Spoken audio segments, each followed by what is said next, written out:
여러분 안녕하십니까, 강시열 변호사입니다. 이재명이 집을 팔았는데요, 그 방법이 기상천외합니다. 정말 기상천외합니다. 이 집이 29억 원인데요, 사는 사람은 11억 3천만 원 갖고 집을 샀습니다.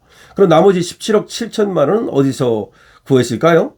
은행에서는 대출이 안 됩니다. 고가 주택 같은 경우는 2억 원까지밖에 안 되기 때문이죠.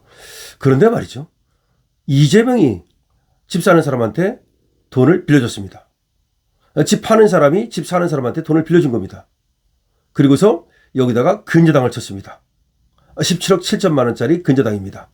그러니까 결론적으로 사는 사람은 11억 3천만 원만 내고 나머지는 나중에 내기로 하고 근저당을 대신 거기다 쳐놓고 그리고 이자를 받기로 했겠죠. 그러면 집 팔고 그리고 이자 받고 꽁 먹고 꽁알 먹고 그런 겁니까? 아니, 그런데 집 사려는 사람이 그렇게 없었나요? 왜 이 사람들한테 꼭 그렇게라도 팔아야 되죠? 자기가 이 집값을 낮췄다 그러는데 조금만 더 낮추면, 예를 들어서 조금 더 낮추지 않는다 하더라도 이거 살려고 하는 사람이 있었을 텐데요.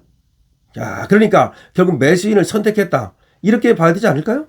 혹시 이것이 꼼수 매각 아니냐, 다시 뭐 또 되돌려주기로 하는 그런 약정이 있는 거 아니냐, 뭐 그런 얘기도 있는데요. 근데 이 집이 지금 재건축의 대상이거든요.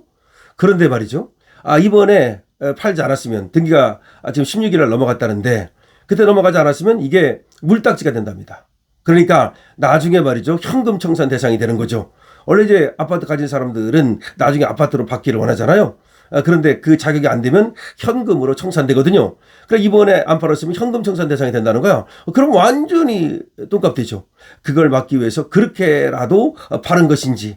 그래서 집값 뭐 잡는다 그러면서 부동산 가지고 어쩌고저쩌고 하는 이재명이가 실제로는 말이죠, 국민들 등에 빗을 꽂았다라는 얘기가 나오고 있습니다.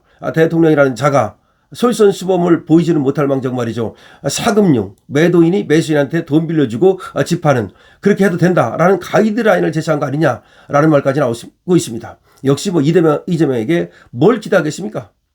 자, 이 소식 빠르게 전하겠습니다.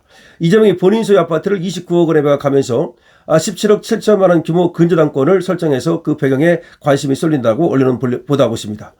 이를 두고 이 아파트가 재건축을 추진하는 과정에서 소위 물딱지 매물이 되는 것을 막기 위한 방법을 선택한 것이라는 해석이 나옵니다. 물딱지 막으려고. 또 25억 원 이상 고가주택의 주택담보대출이 2억 원으로 제한된 상황에서 4인간 대출을 활용해 매도한 것에 대한 비판도 제기되고 있다. 당연한 거죠. 매도인이 매수인한테 돈 빌려주고 그렇게 집 파는 거 거의 없는 일일걸요. 흔하지 않은 일일걸요. 자, 20일 대법원 등기등본에 따르면 이재명과 김영현이가 공동으로 소유했던 양지마을 금호 1단지 아파트는 14일 29억 원의 매매 계약이 체결되고 16일 소유권 이전 등기가 완료됐습니다. 소유권은 이재명 부부 공동명의에서 김모 조모 씨 공동명의로 이전됐습니다. 눈에 띄는 점은 이재명과 김영현이가 공동 매수인을 상대로 채권 최고액 17억 7천만 원 근저당을 설정했다는 것입니다. 근저당을 설정했다는 말은 이재명과 김영현이가 저 매수인들한테 17억 7천만 원 받을 게 있다는 걸 말합니다. 근저당권은 금융기관이 대출해 줄 때 설정하는 것이 일반적입니다. 이거는 이재명 부부가 매수자 부부에게 4인간 대출을 해준 것으로 보통의 매매 계약에서는 찾아보기가 어렵습니다. 결국 이재명은 본인 소유 아파트를 매도하면서 10억 원 안팎만 받은 상태에서 매수자에게 남은 잔금을 빌려주고 등기도 넘겨줬다는 말이 됩니다. 이렇게까지 하면서 매도한 배경을 두고 일각에서는 해당 매물이 물딱지 되는 것을 막기 위한 것이다 라는 해석이 나오고 있습니다. 뭐 당연한 거죠. 물딱지 막으려고 하는 거죠. 물딱지는 부동산 시장에서 외관사로는 아파트 입주권이 나올 것처럼 보이지만 실제로는 법적 요건을 갖추지 못해서 단독 입주권을 받지 못하거나 현금 청산 대상이 되는 매물을 물딱지라고 합니다. 투기과열지구에 속한 재건축 단지는 조합 설립인가 이후 조합원 지위 양도가 원칙적으로 제한됩니다. 투기과열지구에서는 조합 설립 인가라면 그다음부터는 양도가 제한된다는 거지. 다만 양도인이 1가구 1주택자이고 해당 아파트에서 5년 이상 살았고 10년 이상 소유까지 했으면 예외적으로 조합원 지위를 양도할 수가 있습니다.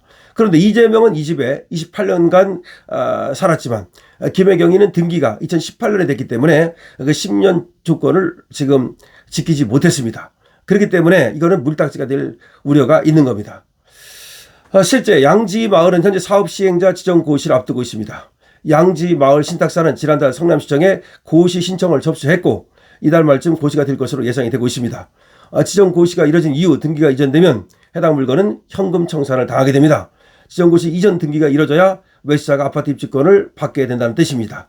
그렇기 때문에 늦어도 이번 주까지는 등기가 이뤄져야만 해당 아파트가 물딱지가 되는 것을 막을 수 있었다는 것이 부동산 관계자들의 전언입니다. 이재명은 스스로 대출 규제를 우회하는 꼼수를 사용했다라고 하는 비판을 면할 수 없을 것으로 보입니다. 그렇죠. 대출 규제를 이렇게 사인간 금융이라는 것으로 꼼수를 쓴 거 아닙니까?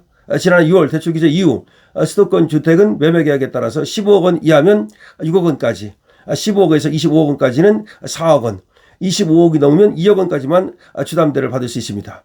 원칙제를 하면 해당 아파트를 매수하려면 현금 27억 원 이상을 보유해야 가능한데 그렇죠. 29억 원 중에서 2억 원은 금융권으로부터 받는다 하더라도 나머지 27억이 있어야 되는데 이 공동 매수자인 김 씨와 조 씨가 매수 자금을 마련할 수 있도록 오히려 매도자인 이재명이 편지를 봐준 겁니다.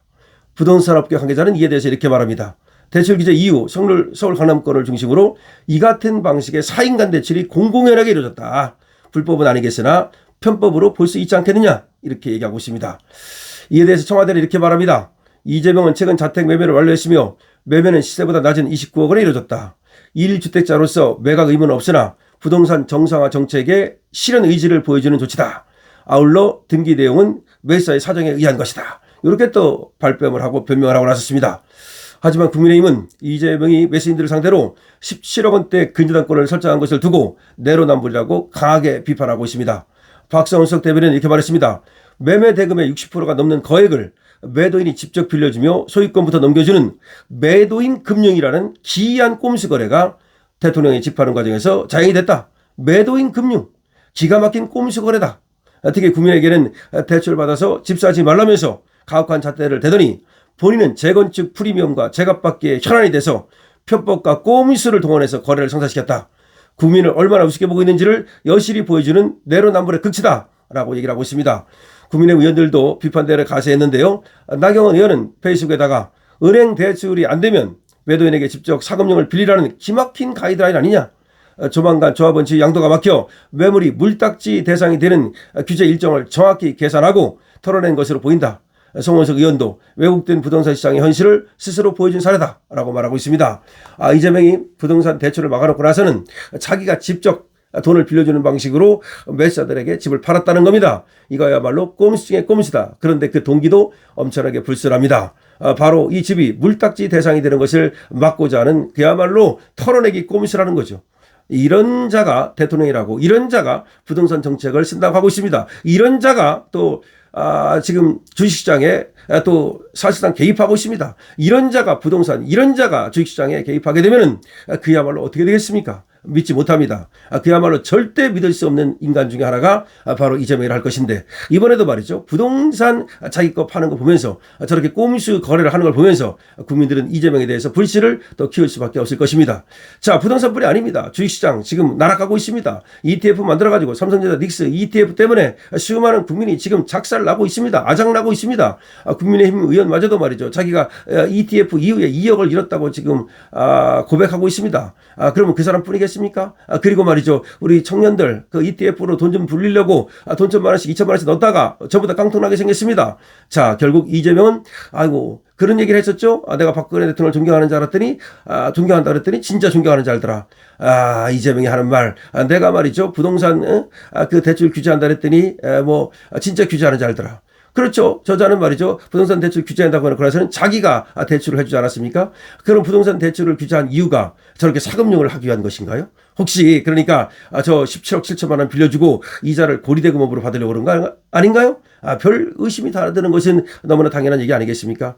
자, 이재명의 편법 부동산 거래, 편법 꼼수, 부동산 매각. 이거에 대해서 여러분 어떻게 생각하십니까? 여러분들의 의견을 댓글로 많이 적어주시기 바랍니다. 강실업TV의 좋아요와 공유가 필요합니다.